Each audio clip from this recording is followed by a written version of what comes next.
La limitation de vitesse à 80 km/h entre Varzy et Auxerre, c'est une réalité depuis l'été 2015, sans faire l'unanimité des usagers de la RN 151.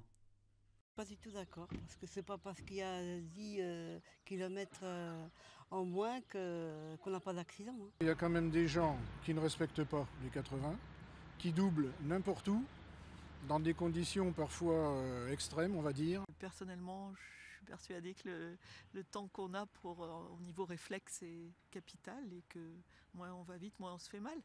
2 ans de test, pour quel résultat? D'après l'association 40 millions d'automobilistes, le bilan serait mauvais et enterré. Hypothèse démentie par la sécurité routière. Contrairement à ce qui est écrit, il n'existe pas de rapport secret sur cette expérimentation. S'agissant de l'étude produite, elle présente plusieurs biais méthodologiques. D'après le bilan officiel communiqué, il y aurait eu 5 accidents pour une victime le temps de l'expérimentation.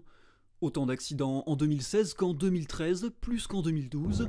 Moins de victimes qu'en 2011, 12 ou 13, mais autant qu'en 2014. Pour la députée Perrine Goulet, bien trop vague et insuffisant pour en tirer des conclusions. Je pense qu'effectivement 2 ans c'était peut-être pas assez, qu'on a peut-être mis la charrue avant les bœufs, qu'il aurait peut-être fallu attendre un petit peu. Et puis mettre sur des tronçons accidentogènes, parce que comme vous pouvez le voir, ça a été mis sur un tronçon qui n'était pas accidentogène. Quoi qu'il en soit, selon la sécurité routière, l'étude n'aurait pas pesé dans la décision. Le gouvernement a toujours indiqué que sa décision ne se fondait pas sur cette expérimentation. Le bilan précis de cette phase de test devrait être dressé dans les prochains mois. Sans incidence, la limitation à 80 km/h entrera de toute façon en vigueur le 1er juillet.